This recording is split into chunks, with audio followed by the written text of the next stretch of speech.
one of our speakers. Yeah, so 3 of them.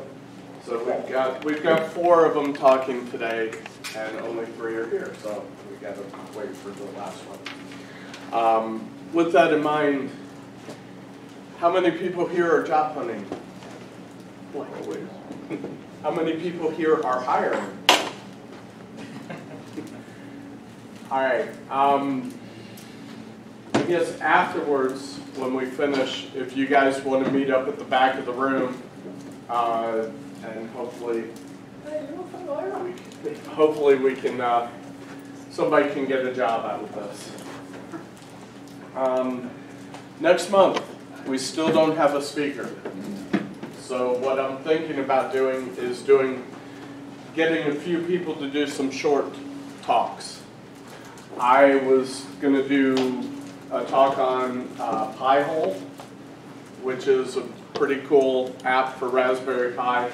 It's an ad blocker, and it blocks ads at DNS level, so it'll speed up your network, your web surfing as well. It's a pretty cool little application and a great use for Raspberry Pi. That's pretty easy, so that would only take me probably about a half hour, 45 minutes. And then the other one, much to Ridgeland's dismay, that I was thinking about is doing traffic with Docker. And traffic is a proxy that will automatically, when you add a new Docker container running a web server, traffic will automatically pick it up and route web traffic properly. It's pretty cool, and I need to learn about it. I want to learn about it regardless of what you say back I'm there. not Ridgeland. I'm just an individual. Yeah. So appreciate you guys. So yes, we do. So those are 2 talks that I can probably do in about an hour and a half. If somebody can come up with a half-hour-long talk, or we can just BS for a half hour at the end of the meeting. It's up to you guys. But if anyone's interested in doing like a half-hour talk, if you've never talked before, it's a good way to get your feet wet in doing it, and it would help us out because I know you guys get tired of hearing my voice because I get tired of hearing my voice. And use the mailing list. Use the mailing list if you want to talk. Use the mailing list if you would like to hear a talk. Yes. You'll probably be surprised that there are people here that could do a talk on top of you. God, these speakers just come in and take over like they go in the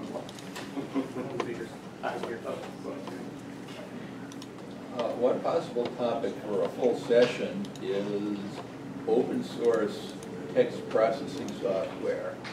That includes things like Cat and all the front ends for it, DocBook.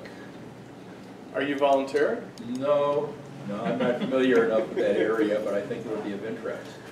Okay, shoot me an email on the mail list or through Meetup, whichever you prefer, and we'll add it to topics. Just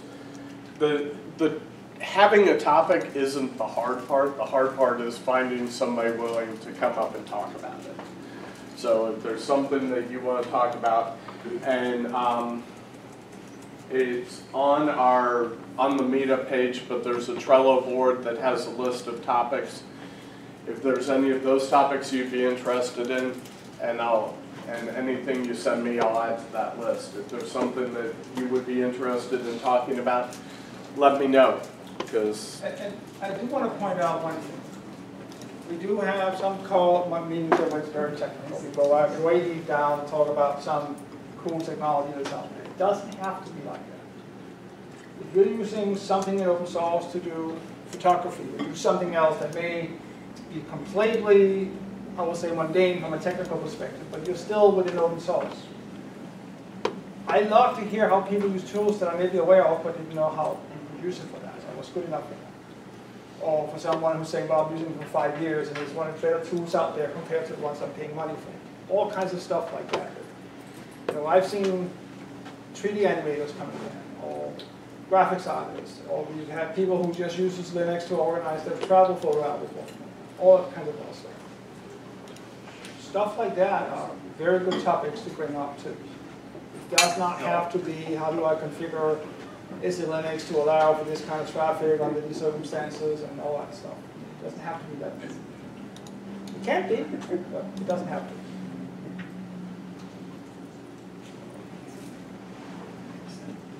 Anything else anyone want to bring up so we can fill time? Do remember to see, yes? Okay, so I was like, I'm supposed to sign up somewhere? No, we don't sign up here. We used to do that at the Red Hat office, but that was simply because of if something happens, they need to have from a fire marshal perspective. I don't think they ever used that list for anything, but if they didn't have it, they would get in trouble, and I would get in trouble. So you guys have to do it. And what are we waiting for? We're waiting for our speakers. Waiting for the last speaker. So the agenda today, and I didn't put it up there, is that we were really not starting the middle talk until 10:30. Until that time, it was getting to know our speakers, getting to know each other, just a little bit roaming around. A lot of that had to do with them not knowing whether they could make it for 10 o'clock. So feel free to try and use the time here to have some kind of conversation going. But I see they're basically just putting together the presentation. Yeah, we apologize. We didn't realize we would have on computer. It's important files, waiting for our colleague as well, in Merv. I'm on transit at the moment. You know if he's lost or is he something on his way? He's going to find out. Well, that's why I called Ricardo, because I wasn't sure whether he was lost or not. So I do see some new faces in here. Not a lot. I see some that have not been here for a while. Yeah, how many of you, this is your first time at Nova One? Well, welcome. Welcome too. Welcome. As you probably guessed, we're a pretty relaxed group. We're not strict, and you'll also find, for those of you who are new, may have new things to bring to us. If you want to present, we're not that mean. Nobody, since I've been coming Not that to these, mean, I like the way you phrased that. since I've been coming here, nobody's been bitten yet, so, or abused, so we're generally pretty, and a lot of our conversations, when people are up here talking, most people are very welcome for you to raise your hand if you have a question at the time and interrupt. So I've been going to Novalark's meetings for almost 20 years, maybe 18. Never had a problem with not being able to ask questions or interact, or having a talk. If you have an idea or what you want to talk about, it's always a problem finding speakers. So if you do want to talk about stuff, this is a great place to start. More than happy to have, because like I said earlier, you guys don't want to hear me talk all the time, and Peter probably feels the same way. That he doesn't want to hear you talk either. Yeah. Yeah, I know that for a damn fact.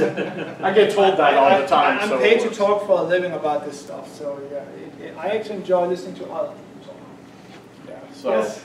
Kind of off the topic. Is there a place to drink water? Is there a... Yeah, right over There's a there. kitchen right in there. Behind the access thing there, you'll see it right there, sign. Just go around the corner on the left, little kitchen there. Yep. And also for those of you who are new, we do stream the talks on YouTube. So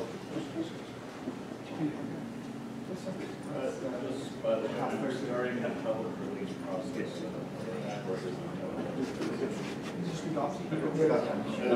I started the public release process of Cool. so if you don't get more permission, I'll let you know. Sounds good. Welcome, sir. So the last guy showed up. So we're almost ready to go, it looks like. We've got all men present.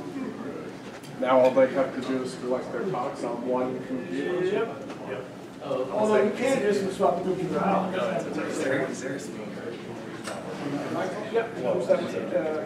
So I guess on a day that you don't have a speaker, like towards the end, it's like open discussion. Yeah, that's what I'll do. I'll do the 2 shorter talks and then. So, and I'll put this in the write-up for it. But for those of you who do come next week, feel free to bring your laptops. And I'll bring a little portable router, and we'll be able to connect to some of the stuff. Next month. Next month. Sorry, next month. It's just on a faster time scale. Yeah, months, weeks, whatever, days. They all run together. I found this table, but I don't know where to put it up.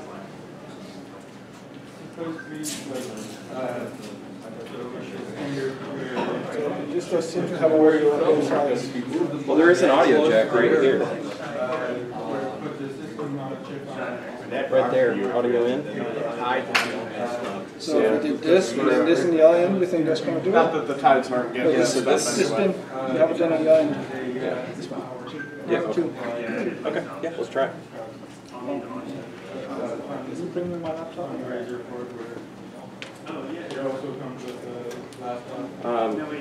This is going to be the speaker. Volume might shoot out of speakers here. That's what happened last time I did it.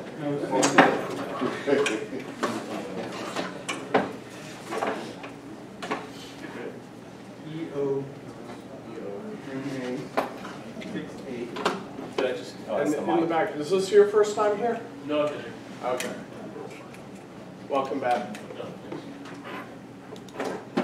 First time to know the lug or first time to the building? I would assume no. I would. The implication was no. I'll assume he got that.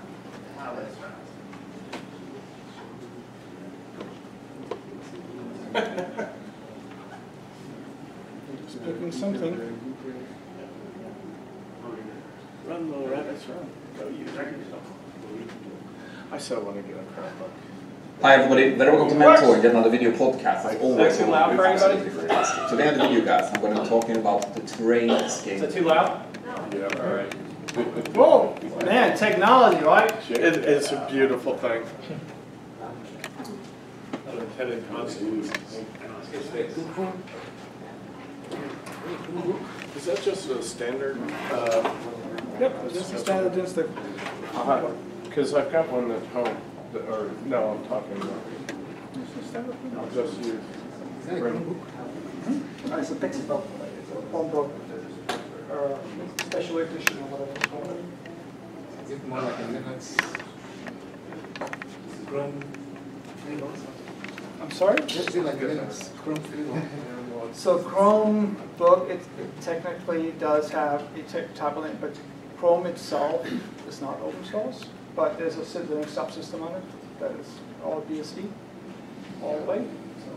But they just give you the access to the web interface and not much else.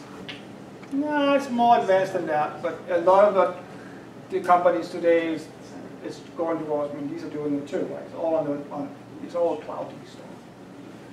So storing files is not something you do on a device, you do it in the cloud, so all your devices can see it, right?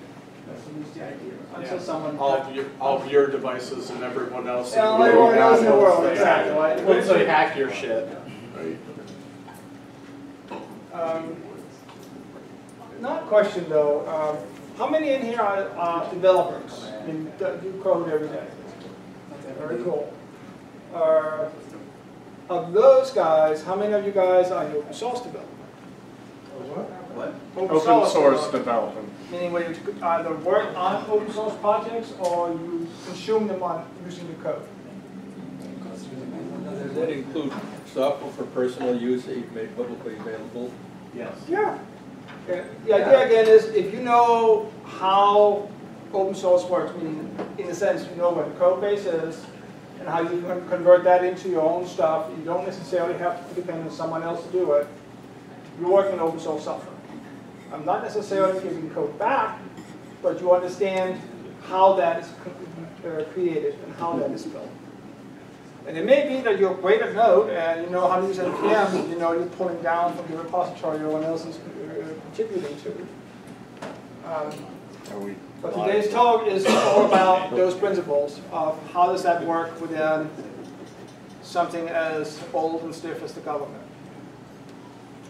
So I'm very happy to see we have a lot of code contributors here, all these coders that understand or see what's going on here. So have you questions ready about stuff that you may do today that you may not see how that could be done in government, or how government and you would work together, whether you would think that was a good idea or a bad idea. You had it. Well, I just wanted to comment that it's interesting because what we're doing here in open source software is actually starting to impact other areas as well. Some of my work is in higher education, and there's a huge movement right now around open source curricula development. So there are different groups trying to create open source curricula. They're trying to get universities to actually deliver courses on top of this curricula. They're trying to collect data and use that data to improve the curricula in real time. Yeah. I mean, software eats the world, right? Now it's getting into data. I feel amazing having seen this train running since the beginning where we are today. Remember when Novolog was established, if you don't know, Novolog is more than 25 years old. It was established almost right after the first Linux distribution came out. Not long after, when people realized that they needed to actually help each other to make it work. And it was a small group in the very beginning. But that whole thing about open source initially being seen as the bad guy, and go back in history and look at some of the particular Microsoft announcements and some other traditional software companies, what they said about open source. Not just in the 90s, but in the early 2000s. And see how they're eating the worst of it. Look at Microsoft right now. It's like 180. Historical streaming and recording. Open source did not start with RMS. It was the norm back in the 1950s. Chargeable software was the exception. Here's an outlet. There's software a that script was on there. available only in source code. You couldn't get it pre-compiled. You had to compile it yourself. Because what they sold was hardware, not software. We're not talking about selling. I'm talking about people exchanging software, swapping modifications to software. It wasn't sold because it wasn't seen as a market. Until it was seen as a market in the mid-60s. Yes. And then there was a price tag. When they realized they needed to spend more time on the programmers than the hardware. Even after that, there was a massive amount of exchange of software in the mainframe world. No constraints. Well, there was one constraint. You run into a problem, and you may or may not have time to look at it, maybe on your own. Yeah. Yes, sir.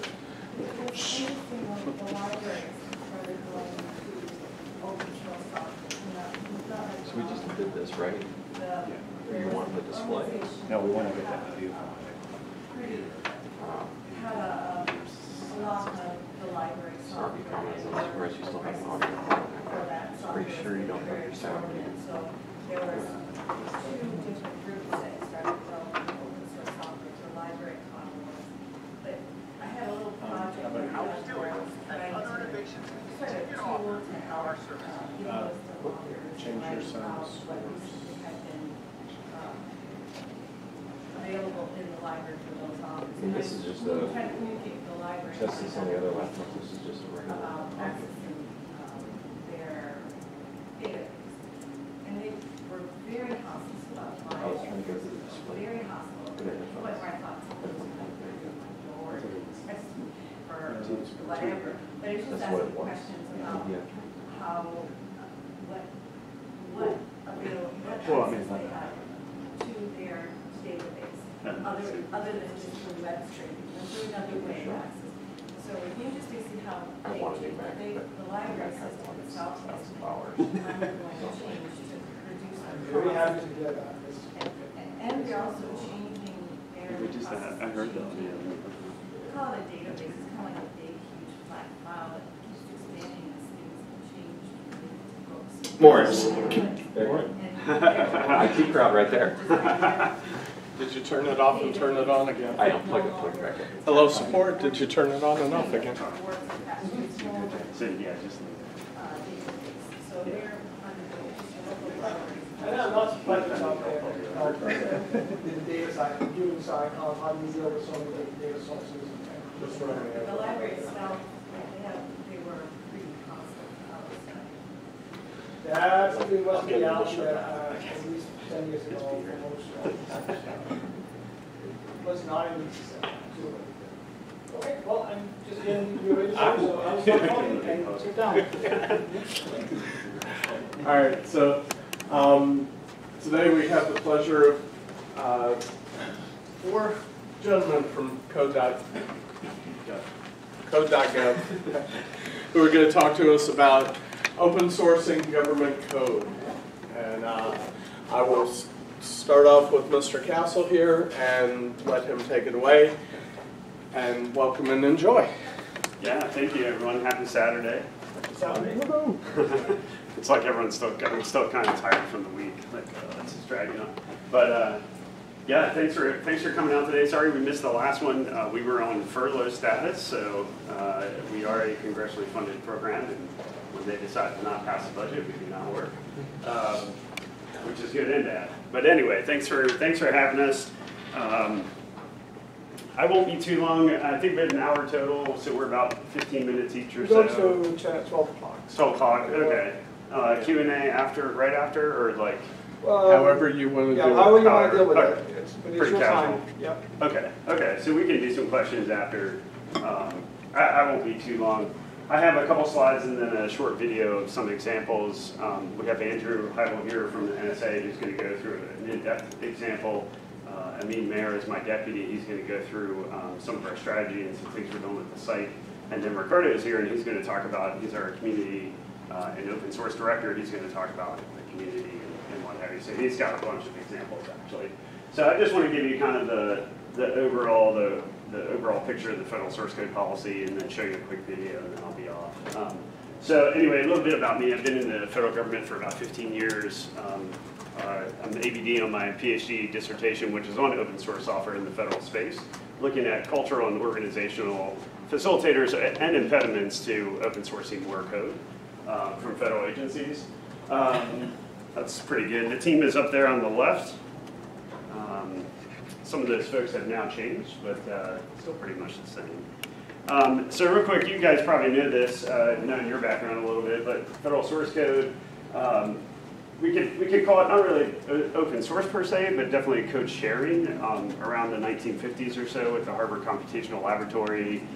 Grace Hopper gets a lot of credit. There's a lot of other really good people that were working there at the time. Department of the Navy funded project at Harvard, and there was a conference in I think it was like 53 or 58. It's in the Kenneth Bayer book. It's a 2007 book about Grace Hopper, but the idea was that she was building a compiler for COBOL and had solicited her colleagues at different academic institutions and said, hey, can you submit code to help us build this compiler? Somewhat of a precursor. It wasn't necessarily open source as we would consider it today.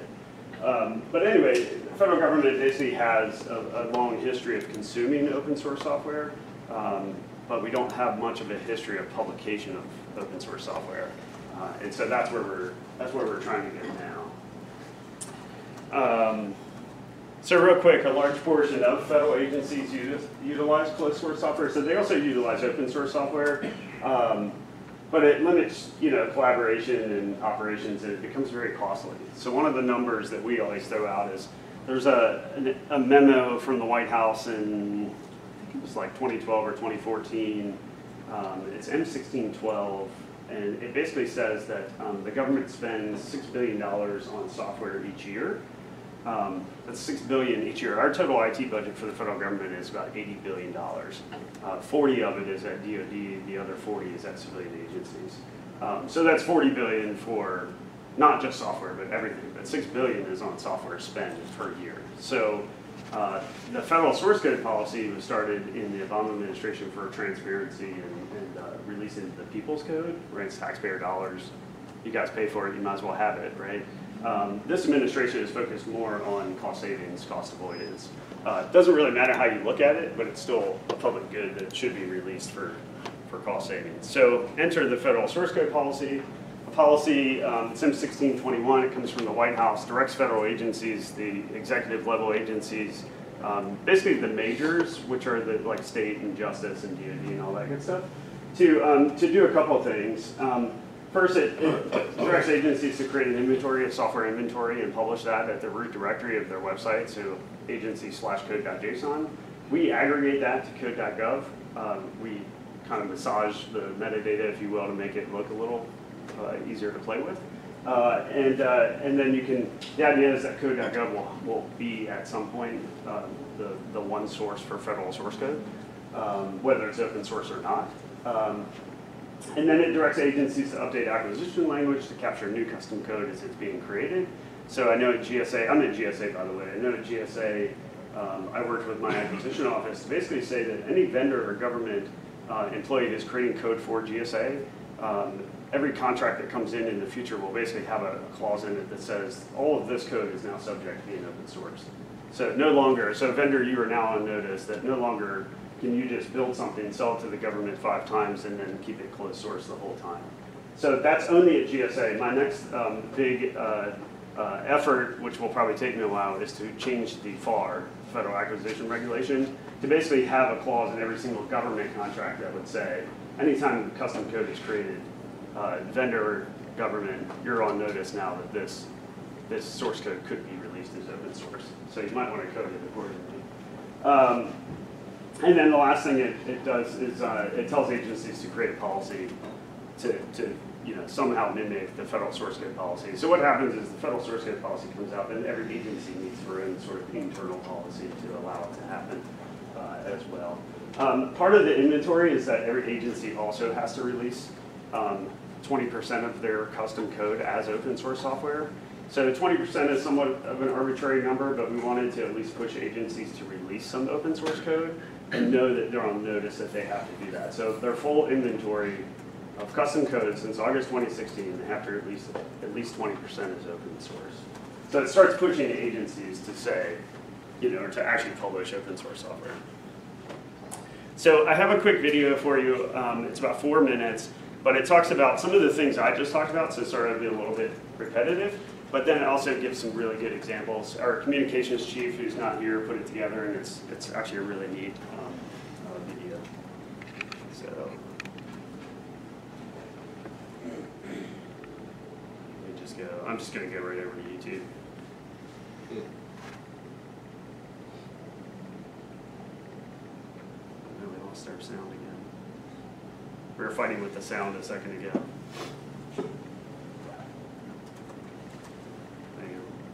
Here to tell you about what we do, how we do it, and other innovations we continue to offer through our services.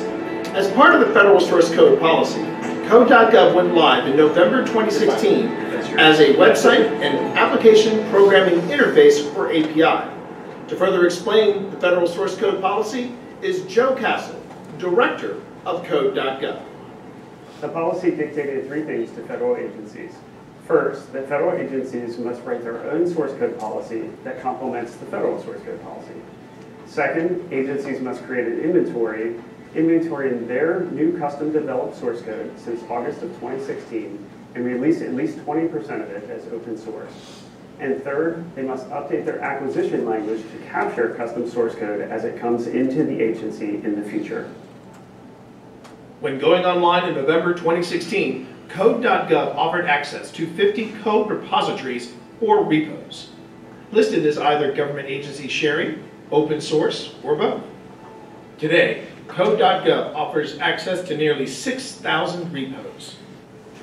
With many of these projects listed as open source, we have seen some amazing successes based on pull requests, merges, and downloads. Some of these projects include WalkOff from the NSA, a flexible, easy-to-use automation framework allowing users to integrate their capabilities and devices to cut through the repetitive, tedious tasks, slowing them down and getting work completed. APOD API from NASA, the popular website of astronomy pictures and NASA history made available to the general public. The U.S. Web Design System from GSA, now implemented by hundreds of federal, state, and local operations. And MicrobeTrace from the Center for Disease Control, offering a visual interface in tracking and monitoring public health data on the national and state level. Code.gov now features an open tasks section where, once agency JSON files are updated, various requests for specific needs and issues are featured, offering developers, graphic artists, and technical writers the opportunity to submit pull requests, create, innovate, and make an impact on these various projects. Through the open source task section, we encourage people of all backgrounds to perform a civic duty on a digital platform. We remain innovative as a service and as a platform based on a number of factors. Again, here is Code.gov Director Joe Castle to tell us more. Code.gov is innovative for multiple reasons. The first is the technology. The technology uses a public social coding platform. The website and the API are both open source, allowing for anyone to use that code. We also use agile methodologies for creating the website. We use continuous integration with automated testing, continuous delivery and deployments where we deploy code up to many times in 1 hour and often multiple times in a day. And then we're doing a lot of outreach with the public on our code bases and getting participation, either through Help Wanted or just in general through hackathons. And finally, another way Code.gov remains innovative is in our fostering of collaboration with the American people through open source. As we like to say here, this is your code. This is America's code. And we here at Code.gov continuously extend the invitation to creative minds everywhere to pay us a visit online, take a look, and make an impact. One line of code at a time. Thank you for your consideration. And from all of us here at Code.gov, code on.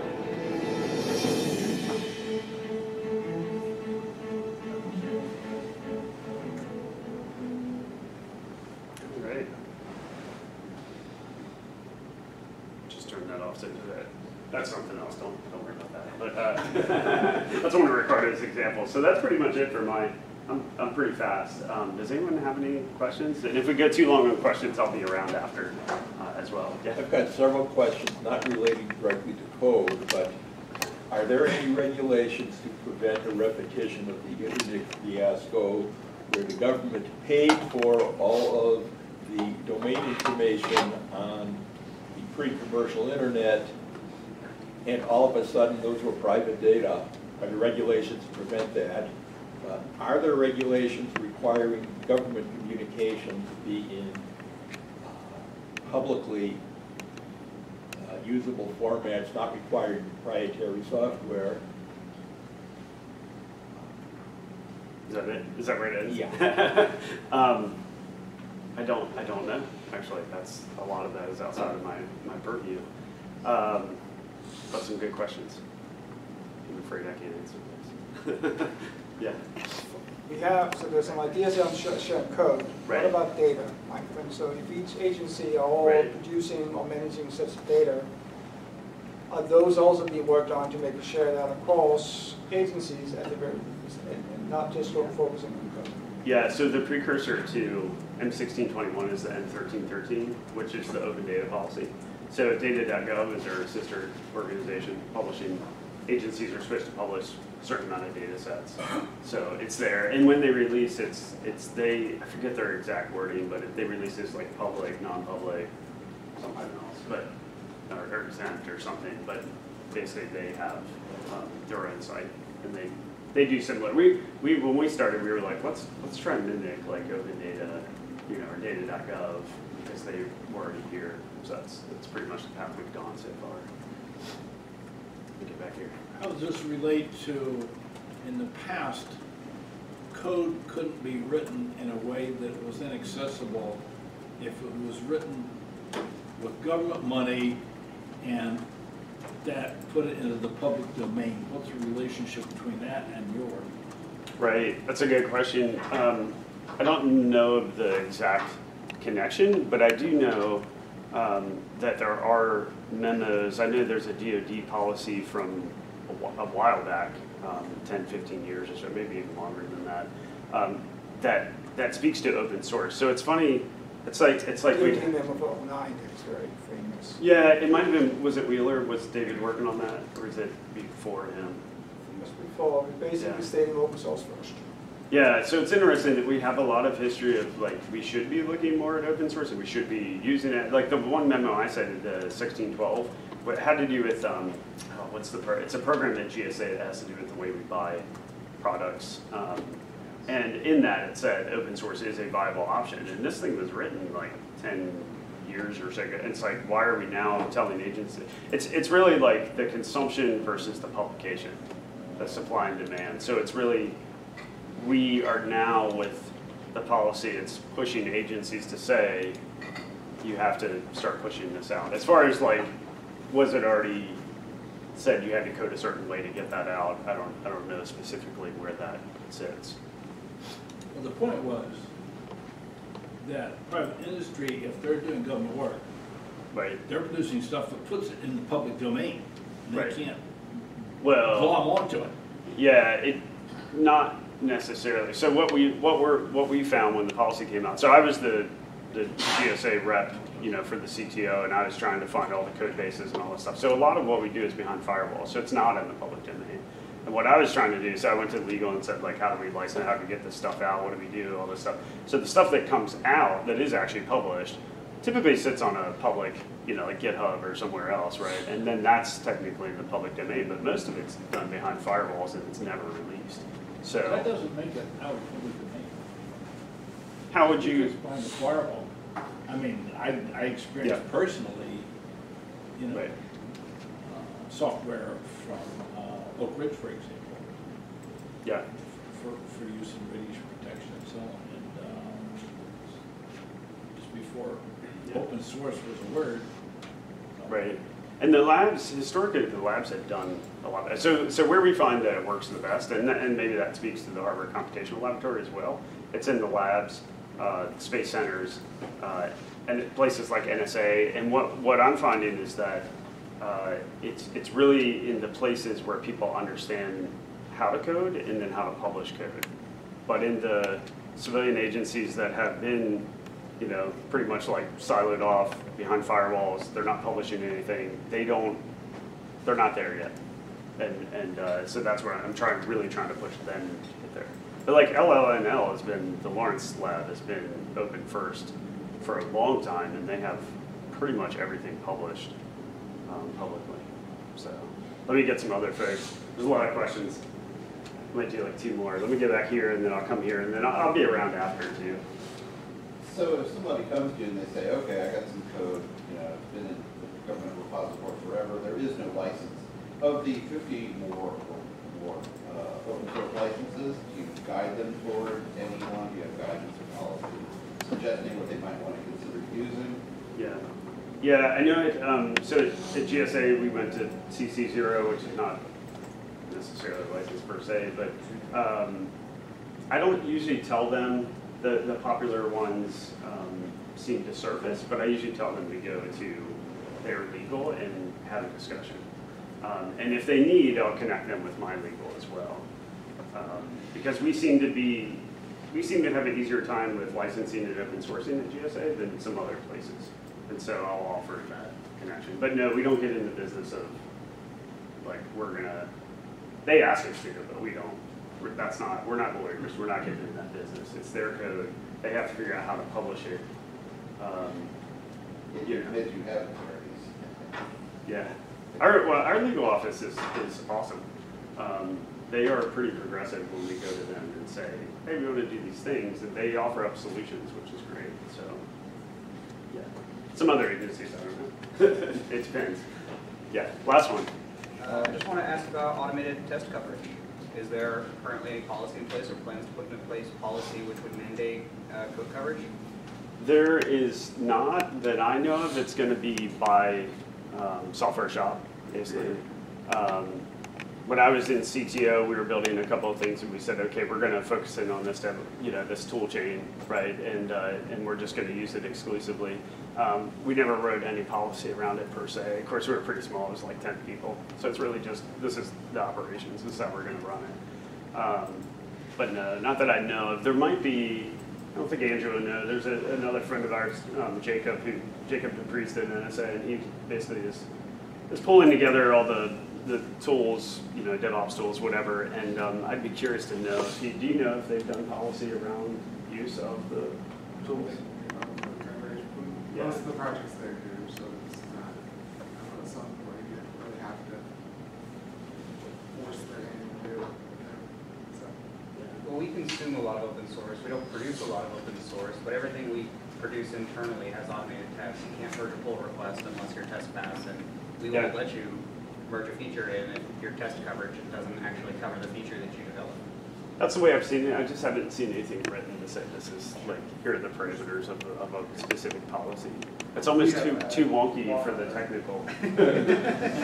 What did you say? As a walk-off has it, so. Oh, okay. I was kind of that. You're next, right? Are you next? Okay, so Andrew's next. I'll be around if you have more questions. We can chat after. Well, thank you. Are you working? Yeah. I think I got it. I'll give it a shot. Joe? Yeah, thanks. Now I know why people were complaining. Now I know why people were complaining about the escape key on the Mac, because I couldn't find it either. I don't have the privilege of having to do Mac, so.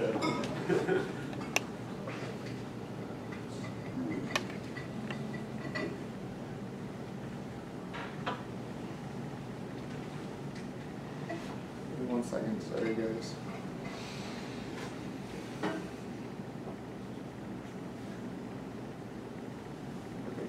So thanks everyone, first of all, for having me. My name is Andrew Heibel. I'm from the NSA Information Assurance Innovation Group. And so I work on a project, and I started this project called Walk Off. And the reason I started it is, and Joe's video kind of took the punch away. The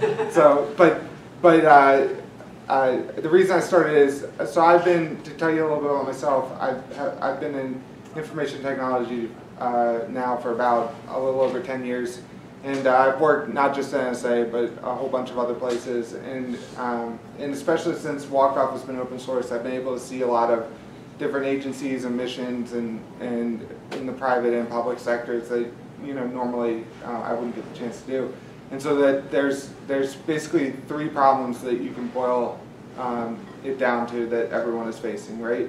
There's too much data, there's too many tools, and there's not enough people and money, right? So the too much data, everyone's getting, for cybersecurity data, we went to one place that said they got 1 billion alerts in a year, right? What do you do with that? You get 1 million, you get 1 million, you get 1 million, we rinse and repeat every day. It's impossible. And how can you confidently say your network is defended if you can't have a full view of the data and what's going on in it? There's too many tools. As was mentioned, it was like, what, $6 billion we spend on software in the government, and it was like $40 billion on IT. But are we getting the training? Are we getting the support with that? Do people really know how to use all the tools that they're buying, or are they stacking them up in the corner? Most of the places, whether they want to admit it or not, are somewhere in the middle of stacking up in the corner, right? And then the third, that there's just not enough money in people. Again, how do you deal with 1 billion alerts? And I've seen places that got 1,000 alerts an hour and they had a team of 5 people, right? So we need, these are all big problems, right? So how do we solve that? In my view is automation, right? Let's automate the tedious, repetitive tasks, the stuff that everyone's clicking through every time. Let's say you have an alert come through. There's a process in place. You kind of know what you're looking for. If we can automate that the 80% of that repetitive portion, so that we can refocus our missions on the 20% of actually accomplishing the mission. So what Walkoff is, the self-depreciating description is it's scripting with a GUI, right? But what we built here, and it's on the screen right now. It's a framework so people can share these automated workflows, so they can build and they can the non-programmers but still technical individuals like the operators, the systems administrators, the analysts can go in and take these blocks of code themselves and piece them together like Legos. So on this, every app so we use the term app, but you could say plug-in or whatever, right? And I'll give you an example, right? That one of the things that the analysts do when they go out and there's a network incident is they want to scan the host for fingerprint data, what the operating system's running, the processes, what programs are installed, what users are installed, the normal stuff, right? And it's impossible to go through there by hand. So that they, on large networks. So what if we could automate that? What if we could automate the scanning? Hey, scan the host, pull the information back, and compile it into a report, right? Normally that would take, if you were going to do it by hand, that would take a very, very long time. But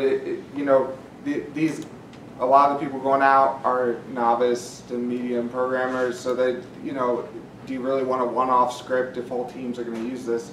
Instead, can we write that scan function? Can we write the compile function? Can we send it to, like Legos basically, right? And so as you can see on the screen, that we put a lot of work into this really nice GUI. Each app or plugin is a Docker container. So anything you can put in a Docker container, it'll run. And so for this demo, it's a generic demo, but I'll play it now. So talk my way through it. Okay, cool. And so for this one, what this does is it's gonna show off what if we run a whole ton of tasks at once, and it's there's 36, I think, pause for 5 seconds code in there. So it's a simulation of 180 seconds of compute time. Everything will run in parallel, so it'll go through. It'll update you in real time about what step it's on. And green means the step's done, and then they'll all start spinning up. And so this should run in under 60 seconds, right? But like I said, any of these plugins could be anything you want. It could be an analytic, it could be an integration to some commercial tool you have. It could pull data out, etc. And I'll show I have another video of this afterwards too. But like I said, it's to automate these repetitive business processes that are going on. What is this written in? Python. And there's some kind of queuing going on here? Yeah, so we built it uses Docker Swarm on the back end, and then it's a Python layer on top of Docker Swarm. This front end is Angular. And yeah, so so I know it's generic, right? And there's a reason for that, is because we're early in development, right? So this is I was going to say this to the end, but I'll say it now, that this is a chance to work on, we've tried to be very forward-leaning with this project in the open source community. We were trying to build a community around it, because again, everyone's facing these same problems. Let's solve them together. For example, right, like Splunk. A lot of enterprises I know use Splunk, right? And each and every time they want to go and automate something with Splunk, they're going into Google and typing in Splunk API and copying and pasting the same Python code over and over and over again, right? If we could write that once, shove it in a Docker container, how much time, money, effort could we save for these operations to just drag and drop in that they want? You expand that out to all these FireEye, Palo Alto. We actually have a Linux shell app on there, so you can run Linux scripts, you can run Linux commands. We have PowerShell ones, so you can run PowerShell scripts and PowerShell commands. There's a whole bunch on there, but again, if we can share, build this together, how much time, money, effort can we save? And so, I'll go back to that original Splunk example. We built that Splunk integration. We throw it in here, and now everyone can just go and drag and drop that into their workflow. If some enterprise says, hey, I need to find a whole bunch of security information off Splunk, but they don't necessarily have the expertise to properly write a Splunk integration script, right? Then they can go and get that properly written one, instead of a homebrewed one that may or may not be completely secure. And I'm going to go to the second video. Feel free to interrupt if there are any questions too. We can have questions at the end as well. Sure. Oh, I thought you were pointing to okay.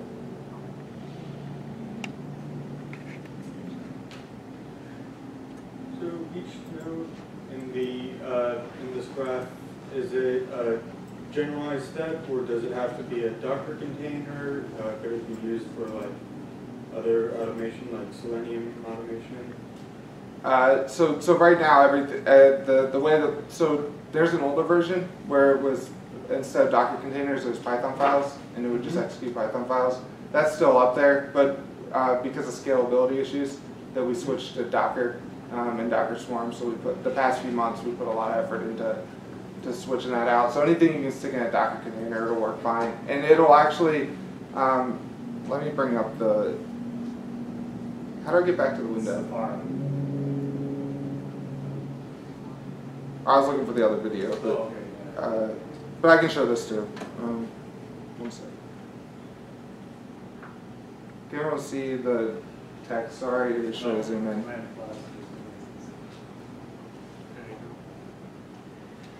So there's this folder on there called apps. Right. Well, we have two repos. One is walk-off, and then there's walk-off apps that have the apps in them. But the default one,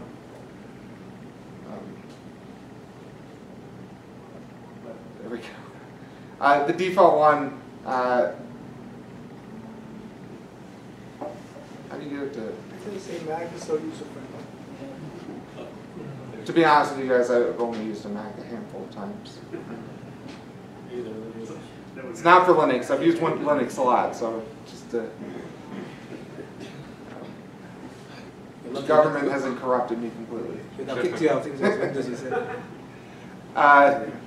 But it'll actually generate the Docker container. So if you throw in, so you can either put in a Docker container that maybe you pre-made with a whole bunch of customizations, or if it's just you have some Python code, it'll generate the Docker container from the Python code.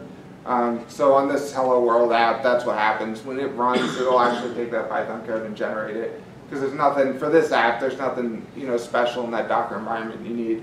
But one of the cool things is let's say that one time we were doing a pilot with the military, and this was on the old version, and we were writing an integration for Bro, right? And we gave them walk-off, and they came back to us and they said, well, do I have to install Bro myself? And we're like, we can't do everything for you, right?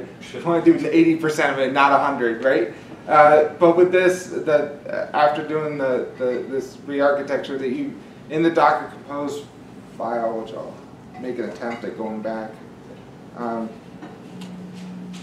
that doesn't work. Well, if I was able to go back, in the Docker Compose file. Command left bracket.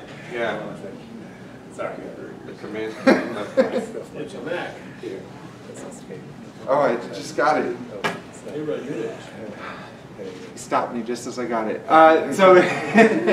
But the Docker Compose file, you could actually bring up Bro along with the integration, which is kind of cool. So that if there was some secure configuration that you wanted to bring up for the tools, is this the dashboard? Okay, cool. Perfect. Okay, now I'm set. I think for the rest of the brief. Don't ask me to that you could actually bring up the appliances with it. Like I think we've had Splunk running in a Docker container before. So Splunk integration, you get Splunk brought up along with, especially if you wanted something to scale out, you could have the instances scale out along with the workflow that you're running.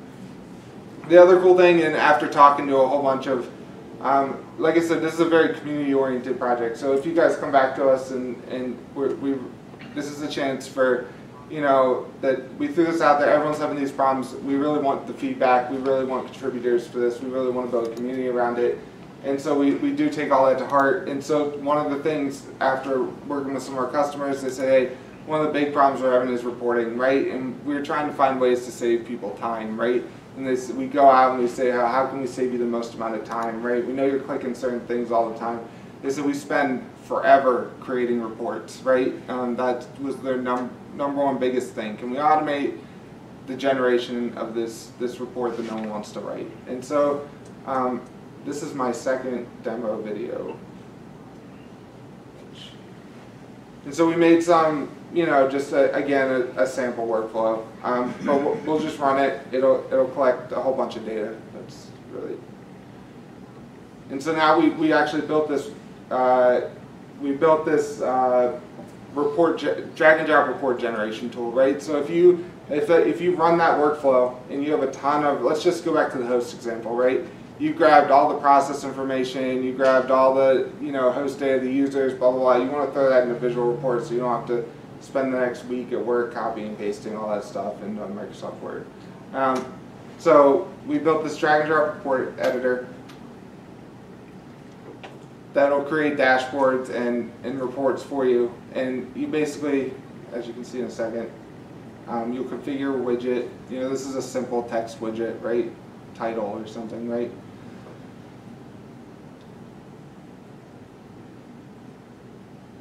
We're gonna add some text. Do you have those videos linked somewhere?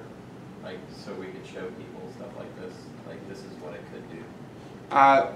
They're brand new, so I haven't put them on GitHub yet, but they'll be on GitHub pretty soon. We're redoing the README. So there's like a website too that has all kinds of videos, demo videos. There's more than this up there. So the URL is github.com/NSA-cyber/walkoff. And so there's a GitHub IO page. It has a ton of videos. We'll add more on there, etc. Do you have a GUI application for database definition? No.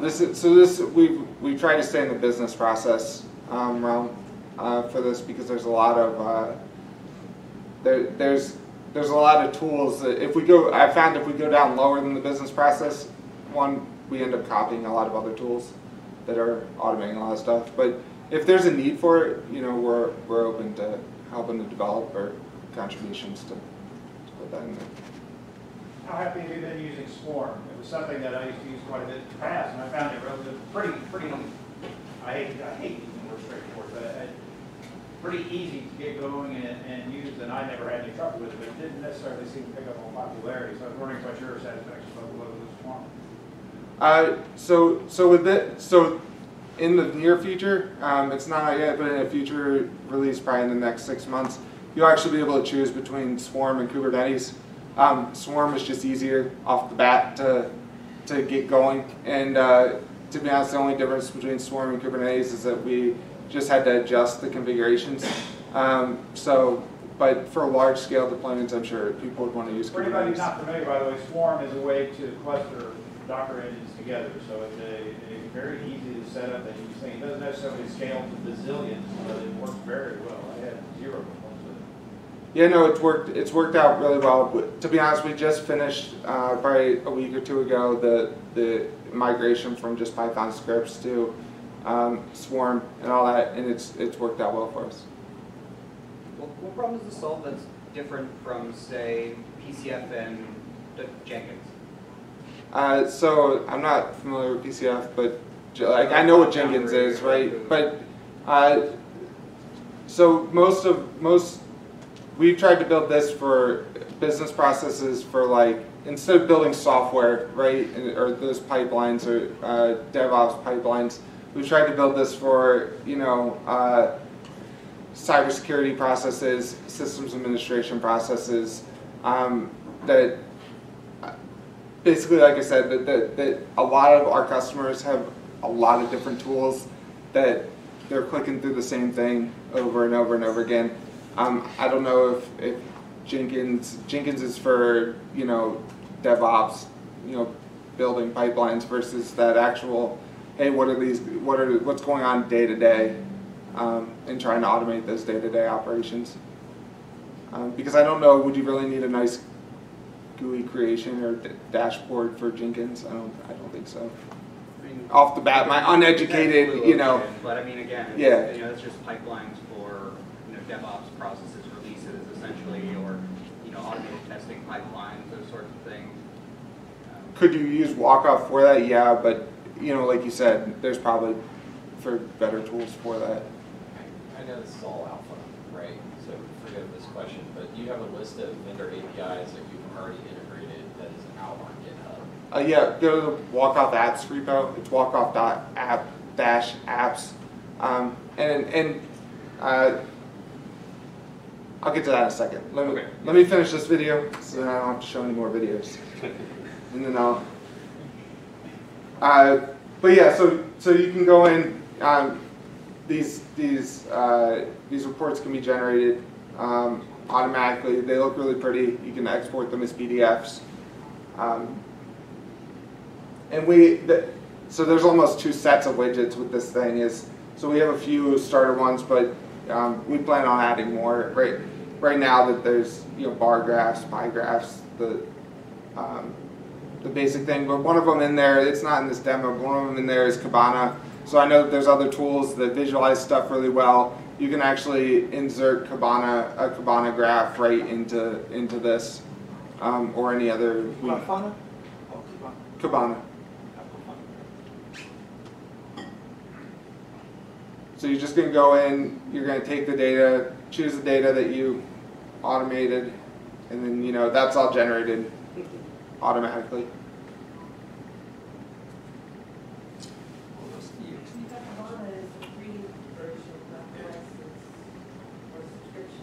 Yeah, the free version. We don't have a license to Kibana either, so we use the free version.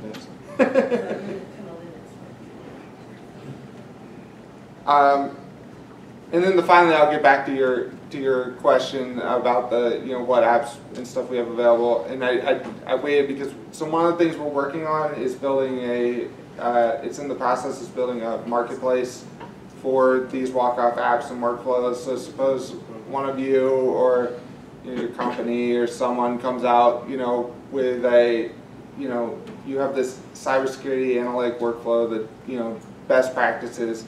It works very well. It finds some threat really well, right? You want to share that out with the world. We're building a marketplace, so you'll be able to share those apps, share those integrations, share those workflows. Because right now, I'll be honest, especially with the Docker container architecture of this, listing all those apps out on GitHub is a little janky. So we're trying to move to something a little easier for people. And so you could actually pull those workflows down. Hopefully, if NSA in the future comes out with some best practice, automated workflow, that we can put it up there and give that out to the world, so anyone using Walkoff could pull that down immediately, adjust it to their business processes, and be able to get that into deployment as fast as possible. So, yep. What did you use if you're not using what are you using for the We built this ourselves. So this is Angular, and we built this tool right in. But one of the widgets in there that you can drag and drop, I'll go back a little further. So like one of the widgets you drag and drop in would be this Kibana. I think it's listed on there. So let me click around and try to find where they.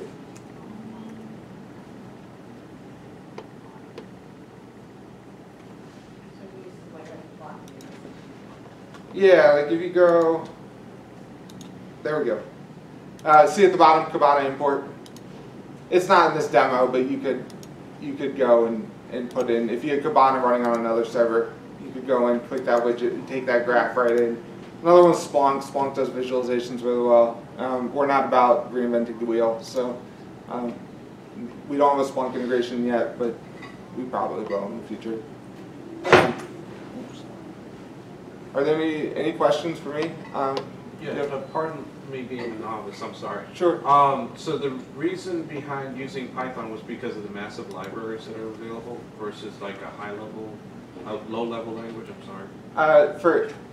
So we chose Python because for the integration, integrating with the devices, Python's just the easiest. I mean, you can't really get around that. I don't know if the effort is worth it, I guess, if you're going to use like C or C++ to integrate with a lot of these devices, and because they already have most of the libraries out there, for most of these devices. So it's all just how can we make it as easy as possible for, and set the bar as low as possible for not only, integrating with these devices, but contributions and all that. And you have a question? Yeah, earlier you said that you had standards in place for contributors. How does that work, like from the government side? Like, if For us, I mean, we have we use Travis CI and AppFair in both. I think we're retooling that though with the new re-architecture we did with the Docker Swarm and everything. I think that might. But we're also on Docker Hub as well, and I think we're on pip as well, so you can install it through pip. But if you have any for contribution-wise, if you just submit a pull request, we'll test it. And yeah, and then, so do you have like a team of employees and that kind of manage that? Yeah, I have a team. It's not just, I'm not a one-person shop. So yeah, I have a small team that works with us, and we've worked with. I'm proud to say we've had a lot of success in at least the federal open source space. So we work with a lot of different agencies inside the DoD, outside the DoD, that have contributed and help us test stuff and help build apps and everything. So, yep. Can I just add to that? So one of the things that we can do is a lot of the technical review will be done by the team internally that are developing the software, and so it's the senior engineer's responsibility typically to make sure that the code has a test coverage, test pass, that all the feature matches up with the product requirements. And then in some cases I've seen it where the government product manager will actually be responsible for hitting the merge button on the pull request. Okay, and those are for like external to the agency pull requests? Yes. We've taken pull requests external to agency. Yeah, that was more what I was thinking. There's still a technical code review which typically happens because oftentimes in some of these programs it's not a technical person who's actually managing the software, right? So. In my defense, I built the first version myself of this, so they haven't dragged me to full PM status yet. They're gonna have to do it kicking and screaming. I'll be kicking and screaming the whole time. So, but yeah, to be honest with you, I wouldn't be here if we weren't going to accept any external pull requests or we weren't trying to build that community. So please feel free after today to reach out if you have any questions. I'd love to hear if you guys are using it, what you're using it for. If you have features, even if it's just feature suggestions, we're open to everything. Any other? Yep. So, I'm wondering from a budgetary perspective, how do you allocate money towards this? Just like in the small team environment, like the default position probably. So I'm just, is it part of the culture, like ingrained that this is a tool that never is specifically going to be open sourcing, or is it something like that at some point someone tagged along the additional things like the mandate to open source this? So let me just ask the question back to you, just to make sure I understand. So it's is it whether the core platform is open source from the get-go. I think that as far as so you said that you think that most people say no, like immediately to this idea, or is it, no, or the it's wondering sort of where in the production pipeline was it decided. We can't hear you, Zach. I was wondering if it was. Oh, it was at the very beginning. At the very beginning. Yeah, it was at the very beginning. The decision to open source this was made at the very beginning, and I think that. So what we saw at that very beginning was that everyone was building homegrown versions of this anyways, and they didn't have a team to do it, right? So that was, every shop has a pile of scripts, right? At least every shop I've been in, right? And so can we build something to translate that pile of scripts that keeps those offices running to something more substantial and be able to share? Can we share those pile of scripts with each other? We did so I can't say it would make I can't say it would make big improvements if I didn't approve. We did a pilot, and we took the teams were doing stuff manually. I'm going out and on networks, right? On military networks, going to try to find cybersecurity protecting the networks. And we took their toolkits and we automated the tools they're already using. And they in that task, they had a team that was doing it manually, and they were experienced, an experienced team that had met each other before, etc. Right? Had experience. Average is 7 years. The team, the other team that had this, where we automated the tools, had never met each other before. You gave them 15 minutes of training on the tools, they go at it, and we told them to go, defend the networks. I can say that the team that automated that 80%, even though they're inexperienced, they blew the experience team away. Just completely. It was the experienced team had a 42% accuracy rate in like 3 hours, and the team that automated, it was 42 minutes, 100% accuracy.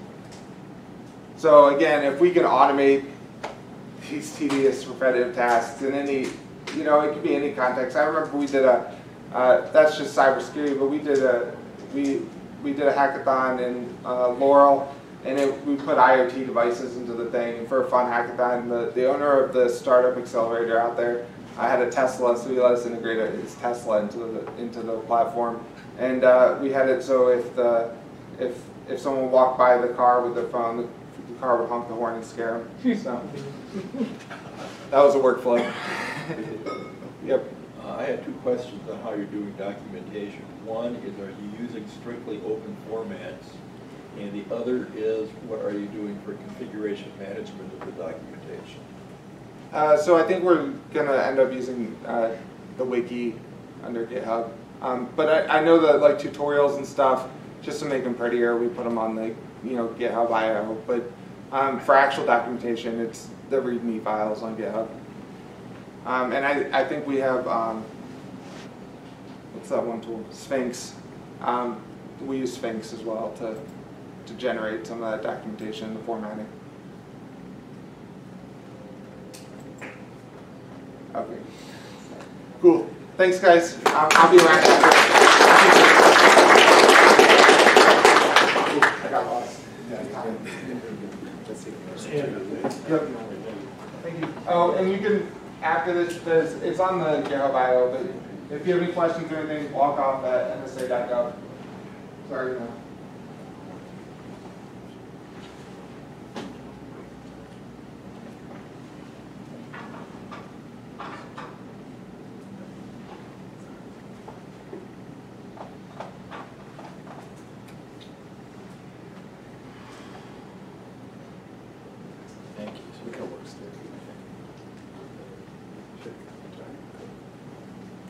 So hi, my name is Epiphan. I work on the Code.gov team. I got to be a little bit quick today as well. I have to run to, I'm reffing a soccer tournament today. First games. Oh, okay, sorry. My name is Epiphan. If you want to use that. I can do that. So my name is Epiphan. I work also on the Code.gov team. I have a soccer tournament I'm going to ref in about 45 minutes, so I got to run a little bit quickly. But is this work? Can you hear me now? Yeah. Okay, great. I probably should have gone second because I'm more or less around the Code.gov and less around the projects, and you'll hear a couple more projects from Ricardo after me. But I'm going to talk a little bit about Code.gov and the platform itself and where we're going forward. Like many projects that come out of the White House, you're usually given 30, 60, 90 days to stand up the program. So there's a mad rush to build a website, to build a program, and we're now about 2.5 years in, and we're revisiting what Code.gov is all about to better serve our customers. So what we're doing right now, what we've been doing lately is going through a strategy session around Code.gov and who our actual stakeholders are.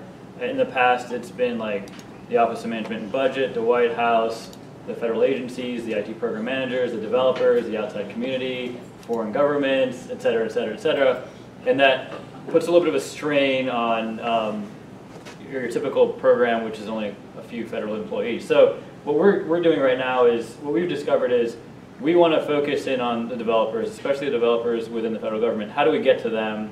How do we get them information? How do we educate them? When we go around, we find out that a lot of people don't really know what Code.gov is.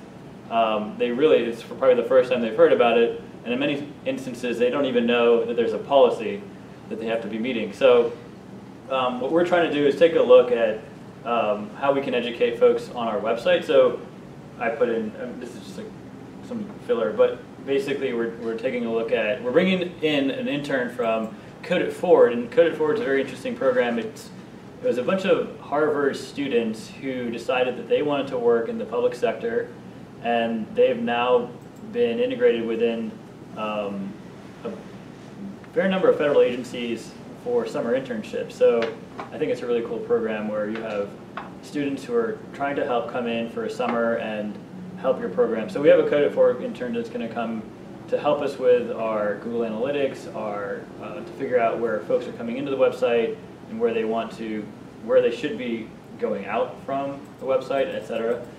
And then we're taking a look at, we have done journey mapping where we've taken our stakeholders such as like agency liaisons, agency developers, contractors, IT PMs, CIOs, CTO shops, and we're revalidating if that's the right way, or how they would access Code.gov, and I guess like their journey through the source code policy, their journey through the various projects that we have on the site, the various projects within the federal government, the different tools that they use.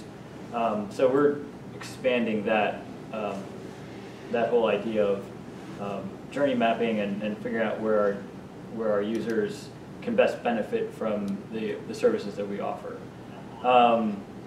One tool that we have right now is we have a JSON validator on the website where each agency is required by the policy to go in and create a JSON file, and we help them validate that. But there are many instances where even if the file is the JSON is validated, there's still like duplicates, there's still like strings that are not, they're empty strings, there's still like various issues that we have to go back and help them with, and we kind of want to get out of the world of helping every single agency like 24/7 in terms of what they're supposed to be doing.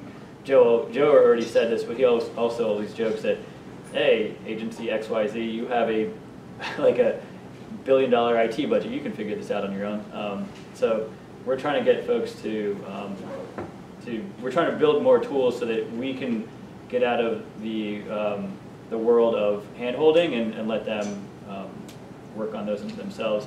We also are trying to help our own selves by having reports that come in into the website, or we get emailed these reports that tell us, hey, here are your repo counts, here are the agencies that are in compliance, and here are the ones that need a little bit of work. Ideally, that'll help us, I guess, figure out where the issues are, as opposed to an agency going online, seeing that their repository count is not what they have in what they've calculated on their own, and so that we can then kind of figure out where the discrepancies are.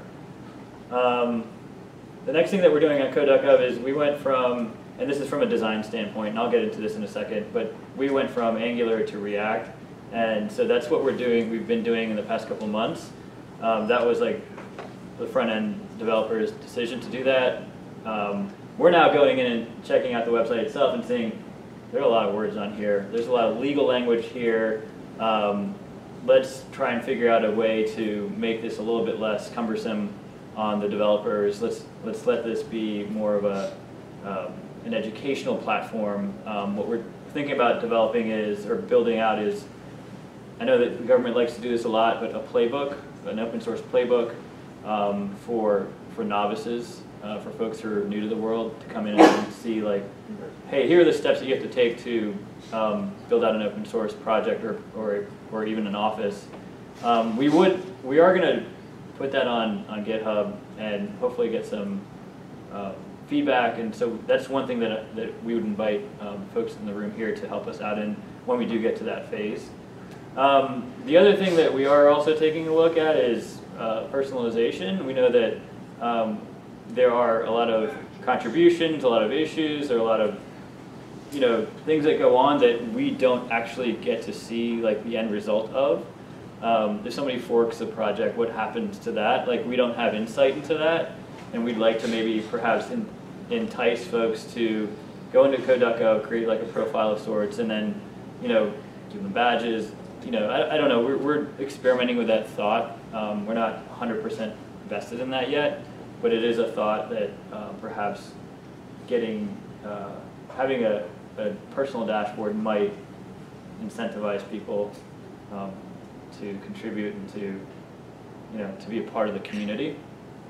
So do welcome thoughts around that. That's something that we're debating, and I'm not sure it's going to be successful, or it might be a big lift. It might be quite costly for us to do, but we're thinking about it. Not finally, but we also are thinking about enhancing the schema. I'm not sure if folks are aware, but there is a policy being rolled out soon around AI, and we're getting looped in a way. I know that it probably primarily deals with folks around data, but we're trying to figure out, can we enhance the schema that agencies are required to report to us, so that we can gather some more information to help other projects. That's something that we're also debating right now. And then finally, just from a macro perspective, when I've been going to talk to agencies and their CIOs about going open first, or putting more projects into any open source repositories, their biggest problem is like IT modernization. So they want to fix their legacy systems first and then go open source later. So that's their perspective. But we want to get tied in really closely to the PMA stands for the President's Management Agenda, and those are the high-level goals that the government's trying to accomplish from a cross-agency standpoint. So an example is shared services. Another example is data, I guess data management. We want to ensure that we're kind of tied into those, so that, and this is more from a program standpoint, to be able to live on, because I know there's a policy, but at any point in time, like, we could be put on the wayside, or we can be defunded. So being tied into what the CIO's goals are and what the President's Management Agenda goals are is part of what Code.gov is trying to accomplish. So I know that's a lot and kind of like all over the place, but I just wanted to give folks an idea of how we're trying to move forward and trying to find out, trying to connect more with developers, and also ensure that we'll continue to live on until I gotta go run, literally run. Thank you, Amin. Sure. I can answer a question or two real quick if folks have questions. Nope. I may have one. Sure. It's more out of curiosity, because you talked about the experience from a user perspective. And one thing that I'm having a hard time seeing on Code.gov right now is, if I'm an agency right now and I'm buying software from somewhere, maybe open source software, but I'm buying it, I have one ass to kill, if it's not working.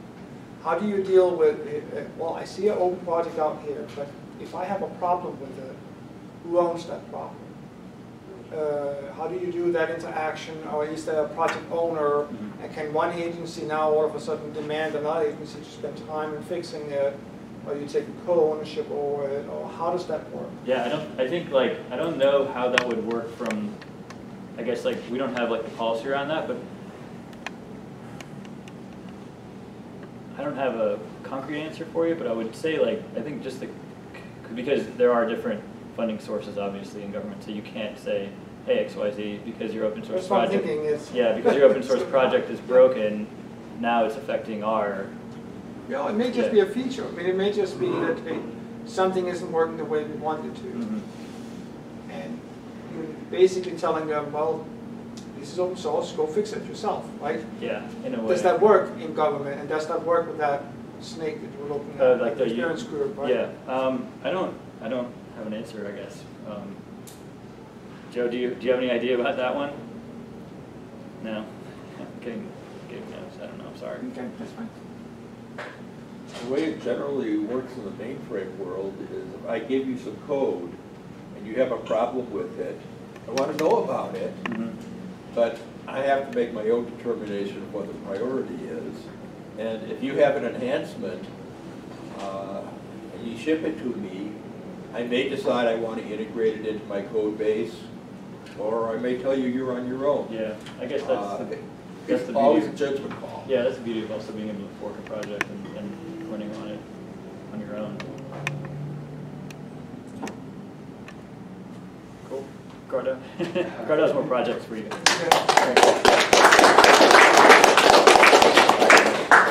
luck with the game.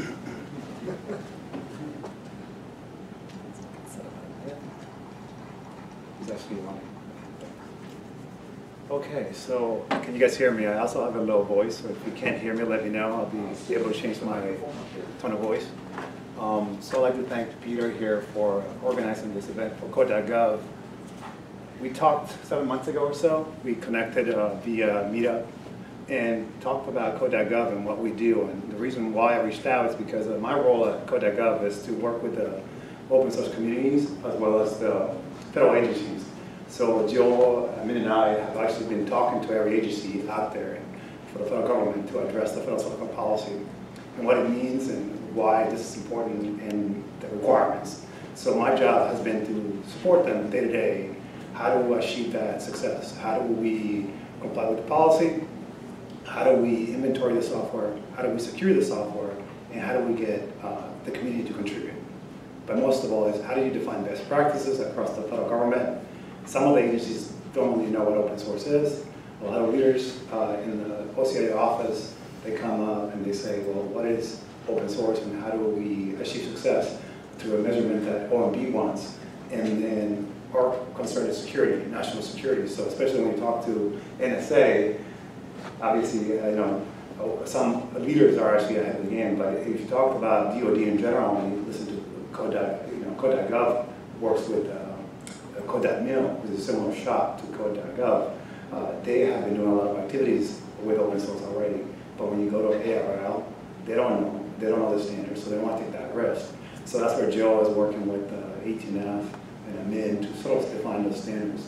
So anyhow, so just to, I know like 5 meetups ago, Peter, you had another event about defining open source, is that correct? So show of hands, who's a member of an open source community here? If you're not, you should join. And my goal here today is to inspire you and hopefully get you to participate in one of those projects that I will highlight.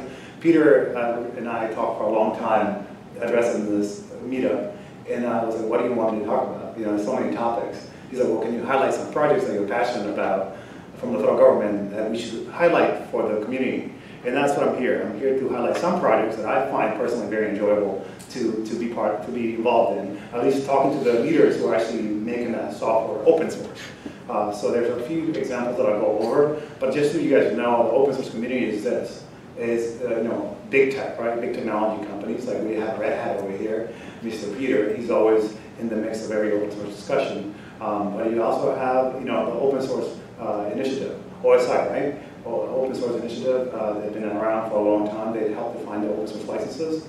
We're talking to the Linux Foundation. They're our friends, so we're reaching out to every organization that does open source and has established open source in industry and take those best practices and we take those definitions and share that with the federal government. So we're not, in essence, defining those open source best practices from the open source community. We're leveraging those resources, and we're joining that community, and we're pushing the federal agencies to join that community so that they can participate as well.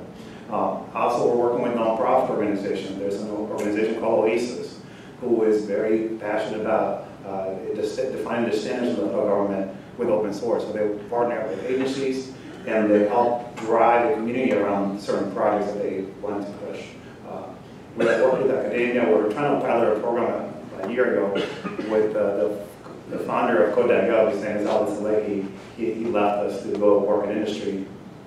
He and I and Joe, we talked about how do we get universities, part of their curriculum to be part of Code.gov. So we piloted a program with Johns Hopkins University, the engineering program, to introduce Code.gov software into their actual classroom. So they would have to come to Code.gov and find a project, and they will have to meet and develop software around those applications that they have on their projects. Open source foundations, you already know some of them. So, we also have the government who's actually doing this now every day. In fact, something that Min didn't mention is that on Code.gov, we have a harvester. It's a tool that actually reads all the data from all the agencies and indexes that data on Code.gov and makes it searchable. So every day at 6 p.m. on the dot, it runs that scraper, and you can get new repositories that you haven't seen before on Code.gov systematically. So you don't have to wait for us to do a push. And some agencies will talk about, they've actually written an automated tool to automatically generate a repo. Let's say if you have an agency X and you have a project manager who launched a project today, you have it available within an hour on Code.gov. So that's the power of what Stress Reforming and the federal government right now, trying to get these agencies to comply with the policy, but also to understand what this is, what open source means, and how do we get the community, you pretty much, involved, and how do we gain your resources and your skills, free labor, let's say, but mostly just your leadership and experience with open source to participate. So I'll go over and talk about where the Code.gov is in a circle. We're in the middle of all that. That's the way we see ourselves. We want to make sure that we understand that we belong in the middle. We're not really creating anything new. We're just funneling. We're funneling information to different organizations. We're connecting with everybody and making sure that people know that we exist and that we can coexist together and get the government to be involved in your communities that exist right now. So again, on Code.gov, it's a lot of software, and I did a search today. There are 4,400 open source projects. That's a lot of software. There's platforms, applications, small widgets to whatever it may be. There's a lot of systems, and that's where Code.gov comes in. You can see that by one of our former developers developed this tool that allows you to figure out what programming languages are actually used for their software. Some applications use multiple programming languages, so it's not just one. But obviously JavaScript is number one programming language that people are using to build applications on the government. And so if you go to Code.gov, also every 3 hours, our harvester generates open tasks. Meaning, like, if you go to Code.gov and look at open tasks, you'll be able to see almost real-time data of opportunities that you can help or contribute to the government. But not just for Code.gov, but also like every agency. There are some really good open source agencies that are doing open source for like decades, right? We have Department of Energy, NASA, GSA, and we also have NSF. And we have another agency that joined us recently, is Federal Elections Commission. They do a lot of open source activities too. But again, you can find an open task on Code.gov, and this is a good way for you to log in and just be involved. You can filter by programming languages that you are most comfortable in programming, but if you want to learn something new, this is where the agencies are actually defining their tasks. And if you're a contractor to the federal government, you could actually go and define issues yourself and make it searchable on Code.gov by just using and tagging the issue on GitHub with Code.gov and helping with it. So it's very easy to do. I'll talk about a project from the Department of Transportation. This is called Karma, and I'm not going to read the whole definition of it because it's a long definition that you can see here on the screen. Karma is from the Department of Transportation, the Federal Highway Administration.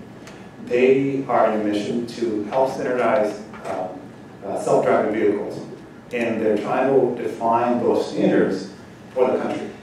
And the government has I guess, budgeted $6 billion to be able to build this infrastructure and technology.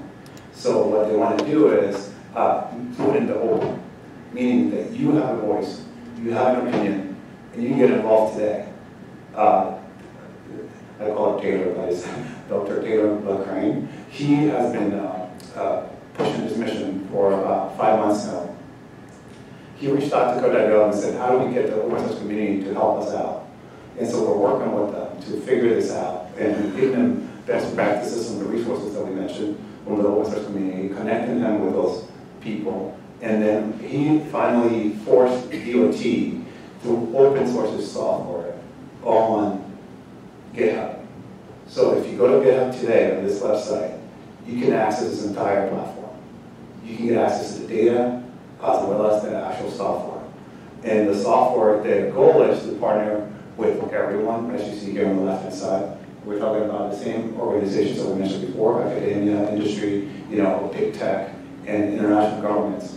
So their goal is to help standardize how smart vehicles can communicate with one another and capture that data so they can define better standards for transportation. That's a very big project. As you can see, different technology stacks that they're using. So it's not just one programming language. Again, every agency has this sort of nice examples that you can get involved in. You don't have to be an expert in programming either. You can be a technical writer, you can be a designer. You can get involved. And they want your help. And so this is where you come in. I know you're not getting paid for it, but if you're passionate about something, you can figure out what you're passionate about and search on Code.gov to see if it's something you can belong to and be able to drive that. And that's some of the challenges of my experience working with Code.gov is that there's a lot of agencies that are just trying to comply with the policy for Joe Castle. So I meet with them every day, and they're like, well, I got to open source the software. What do I get in return, right? I'm just trying to comply so I can be green on the dashboard. We have a dashboard online, and I can show you that. As you can see, let me highlight get off the screen here. If you go to Code.gov, there's a dashboard. If you want to find out which agencies are doing well with the open source policy and who's actually pushing code, if you go to federal agencies, click on the compliance dashboard. As you can see here, here are the agencies.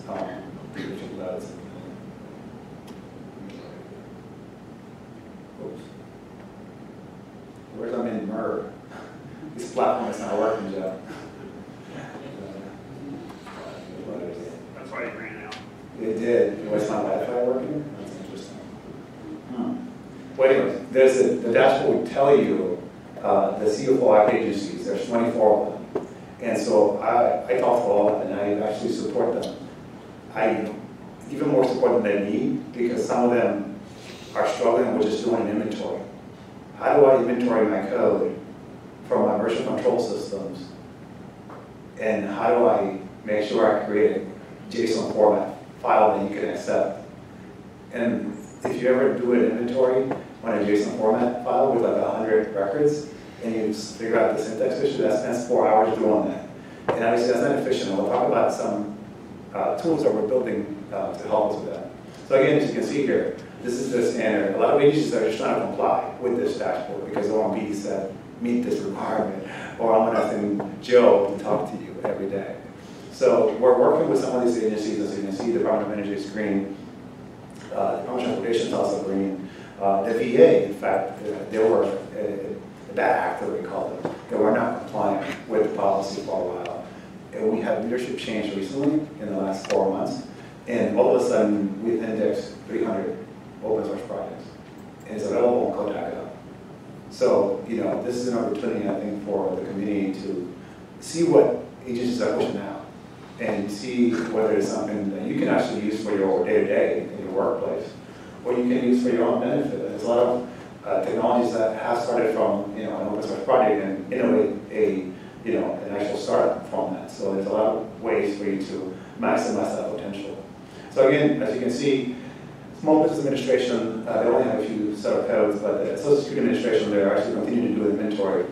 So there's a lot of software out there. The key is to find that software. If you go to Code.gov, just navigate through that real quick, because I'm not sure if you're familiar with the site. But you can go and from the home page, you can filter all the software, and let me see, browse projects, and you can see all the software here, and you can start filtering by agency. So you can specify which agency you want to work with, or what you're passionate about in terms of your subject matter. And then you go and also select open source. There's also government-wide reuse. That means that only agencies can reuse that code. And agencies also are, if they're deem a project to be national security risk, then they don't open source it. Okay, they make it exempt of that software. Again, going back to my agenda, the Department of Transportation is an amazing project. I encourage you to look at that for the Karma platform. And then we have another one that we mentioned earlier. It was on the video from T, and it's basically micro-trace. If you're a programmer, and if you know JavaScript, and you love science and biology, this application, what it does is it takes all that data, raw data, in either CSV or JSON, and generates a molecular structure and identifies where the viruses are spreading from. And it helps you geographically understand who is connected to what in what area and in what city, so it helps prevent viruses from spreading. And it's open source. CDC developed this, and it's offline. You can download it locally. It works on your Chrome browser right now.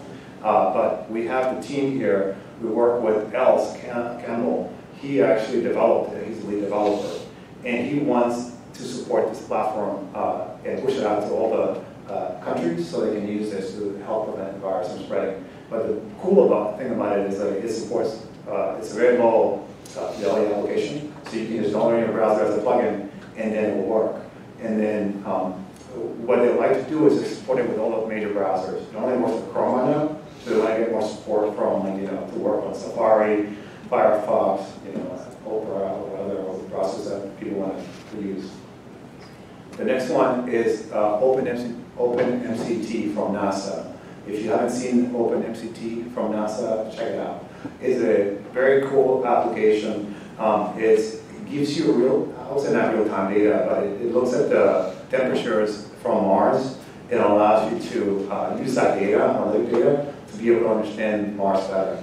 And it actually has a rover that you can control through the user interface.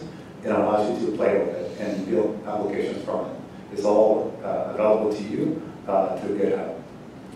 We also have OpenFEC, which is the Federal Elections Commission. If you're interested to know who's contributing funding to some of those candidates that are running for presidential elections, you can go to OpenFCT and do an API request and see who's actually giving money. And that's open to you. I know that we would like for you to get involved if you're interested in using this tool to help analyze that data.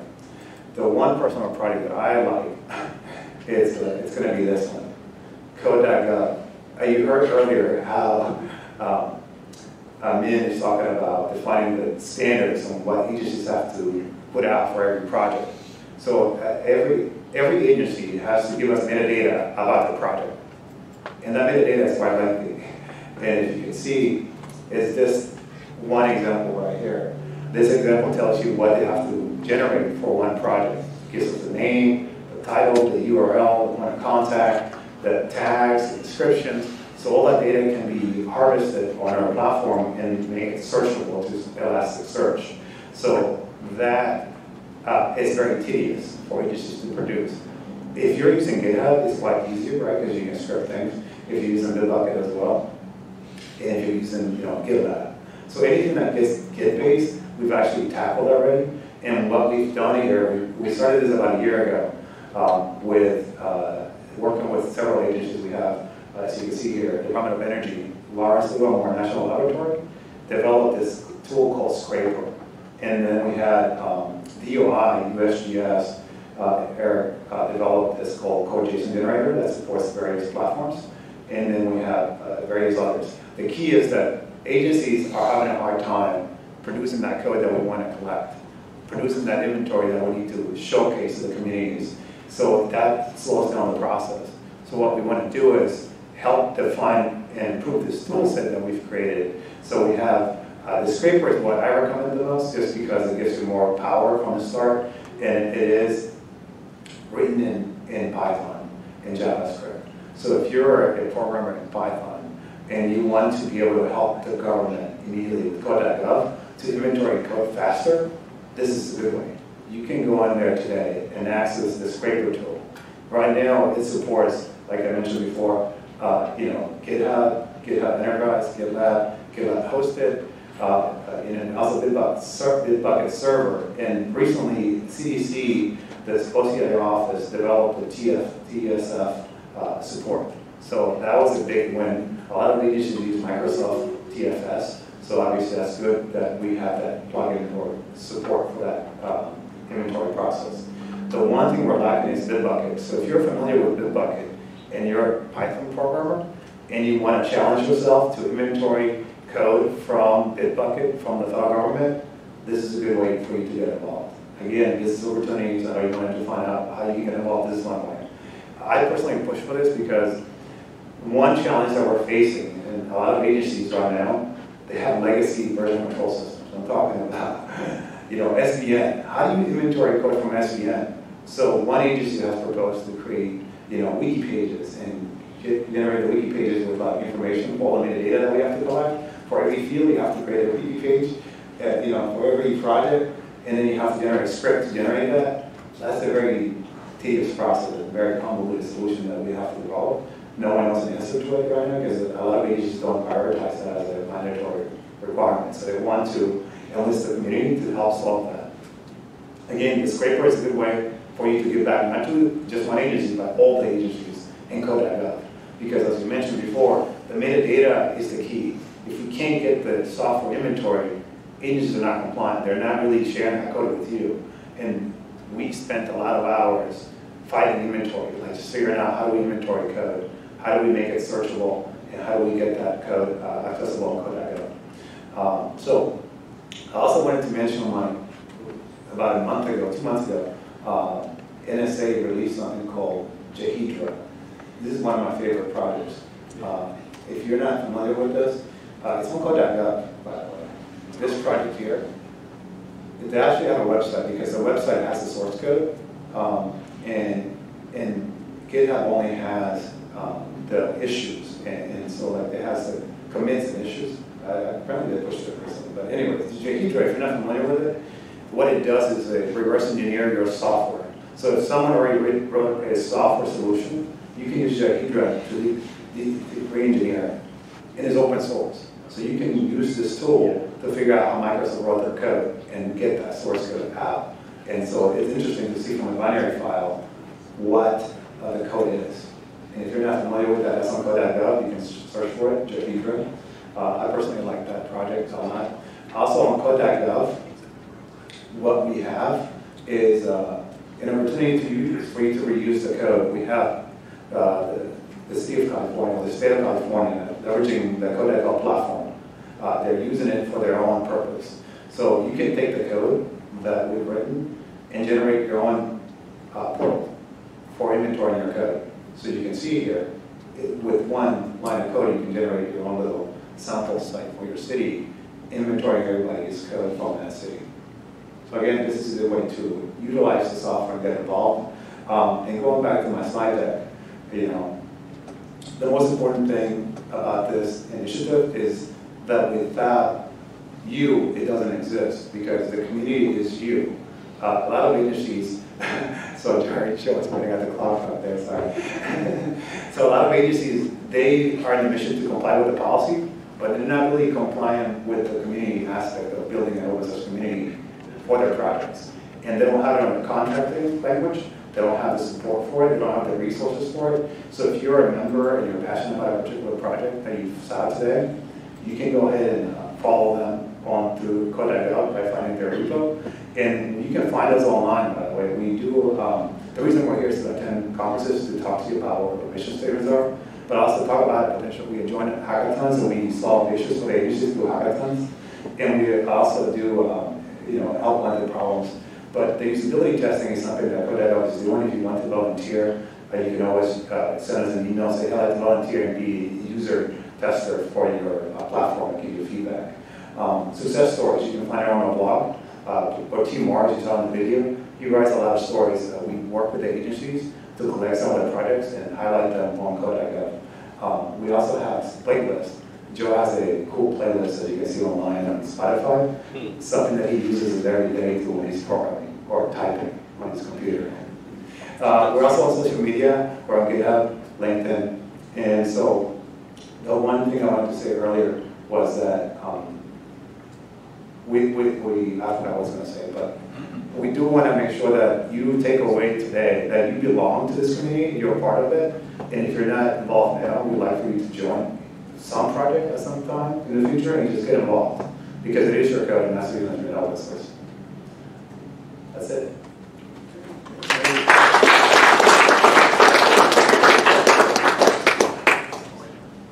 No questions?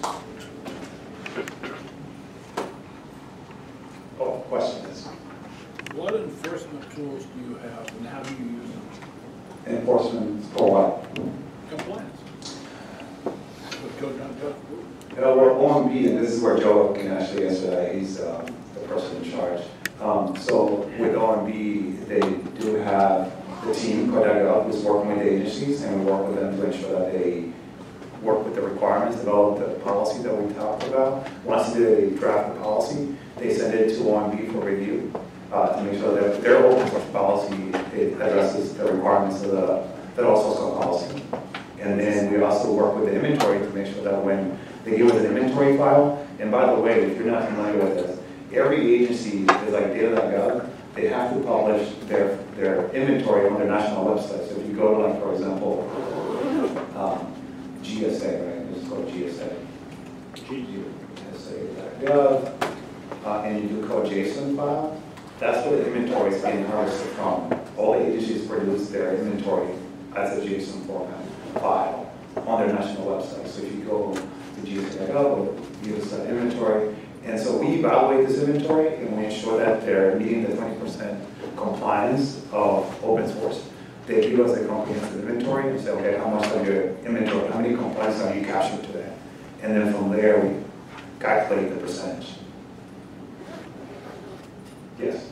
A couple decades ago, there was an open document initiative mandate, and it seems to have disappeared entirely. I think it was called CALS. It was a requirement that submissions to the federal government in various categories be in an unencumbered format, and I think it was HTML based. What happened to it? I'm not familiar with that, but Joy told me that. I don't know. Yeah, no, I mean, there's a lot of standards out there, you know, like prior to joining Code.gov, I worked at Homeland Security development and cybersecurity standards, or something called the NICS, have you heard of NICS? National Initiative for Cybersecurity Preparation Studies. So they define the standards for cybersecurity, so standards are being developed every day.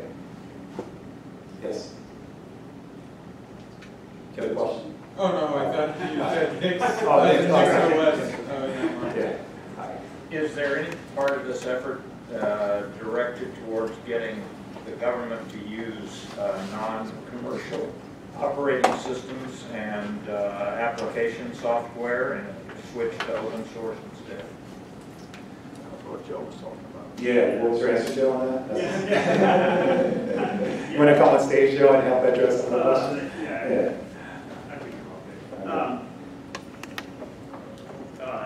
Yes and no. So maybe not so much operating systems. I'll get close to the mic. Maybe not so much operating systems, but using more open source software. And that's some of what I was talking about with the acquisition language. The memo is coming from the White House as well. But the idea is that we're already using a certain amount of open source software. We don't know how much because it's across every agency, every software development team, and it's really an independent agency, you know, assessment and willingness to use or what have you. But the idea, my guess is we'll see more and more open source use. Where we're really focused right now is getting more custom code publication. Yeah, in academia and commercial environments, I've had the impression that open source was an enabler. It was a source that you could go to and obtain things and then provide input to. But the way you guys are describing, it's more a source of, as far as the way the government is implemented, it's a source of requirements that you've got to comply with. I can imagine if I was in the government trying to solve a problem and I thought I might have to develop a piece of software to help me do it, then there's this wall that says before you can go forward with your project, you've got to figure out how to comply with all of these Code.gov requirements. And quite frankly, in the nth degree, it could kill the project. Yeah. I was wondering how, do you have any measure of whether that's going on, or do you see the opposite? No, and I would say the requirements are on the publication of code, so the use of code is up to independent software shops. So we don't put any regulations or policy around what individuals use. But what about the development of it to begin with? Before you can proceed with developing, you've got to meet all of the requirements. There's no, our policy doesn't have development requirements per se. Our policy is about releasing code, inventorying and releasing, changing policy, changing acquisition language. Using open source software at the agency is really up to the agency and the software shop. So for example, you know, at GSA, so we're sitting in our office the other day, we're running that harvester, right? And Amin had never run the harvester, and I'm like, okay, do homebrew, like start downloading pip and Python and all this stuff, right? And we were sitting there looking at each other, and he's like, if I was at a normal agency, well, one, my computer would be locked down, so I wouldn't even be able to install these things until I call the help desk, like, for each one of these things, make sure that software is vetted, but none of that has to do with Code.gov. That's an internal agency. How do you use open source software? How do you use software? Is the software vetted? How do they, whatever their processes are that they come up with internally. At GSA, we were able to use the harvester. We could load what we wanted. We have like pseudo admin rights. We could just do it. Not everyone at GSA, certain individuals. But Code.gov has nothing to do with that. Our intent is to have agencies find the custom coded software and then publish not only the inventory but also some as open source. To start getting some of that software that's behind the firewall to get that out to the public. Just to add though, I mean, we can say that, a lot of agencies are defining their own workflow. This is where we come in. We actually give them some advice on how do you define, your workflow procedures for open sourcing software. You got to get the security, engineering offices, procurement, and legal involved so that you can define that workflow. We have, SSA has developed a nice workflow that has been published in paper, and they actually share with a lot of other agencies. The Department of Energy has done the same thing. So they have their own internal procedures, and every agency is taking that little draft of workflow and applying it to other agencies. What does Code.gov do to combat urban legends about open source? You have like the best questions. You should get a prize for the best questions of the day, because we can't answer any of them. Yeah, I got nothing for you there. It's really about policy implementation and sticking to the three things: the inventory, the acquisition, and the policy itself. So you don't have an advocacy role? We have an advocacy role for open source itself and getting agencies to publish more code, but I'll leave it at that. We all have varying opinions on how much code should be released and why it should be released and all that good stuff, but we go with the policy. One last quick I just want to add to that, to both of you, it's like a matter of discretion, right? Like, it's like some things can live in the public domain and some things you probably don't want to live in the public domain, and the things that you think should live in the public domain, if you're a developer and you care about open source, then it's kind of on you. You're obligated to try to fight to put the software that you think should be in the public domain in the public domain. That's all, I'm putting what is it? It's a webhead on top of Solar out through an agency right now. And it's like, that's one little containerized piece of software that allows us to take Solar and actually run it in a specific environment, right? But like, all of our business logic, like, we're not gonna publish that. All right, I'd like to thank the gentleman from Code.gov for giving up their weekend Saturday morning to come talk to us. As always, I'd like to thank Ridgeline, without whom we would not have this awesome place. As I said, anyone who's looking for a job, anyone who's looking to hire, you go meet in the back and hook up, and hopefully there will be jobs created and given. Thank you all for coming out, and we will see you next month. Remember, if you have a topic for next month, let us know. Yes, yes. Need about a half-hour long topic for next month. John Kennedy.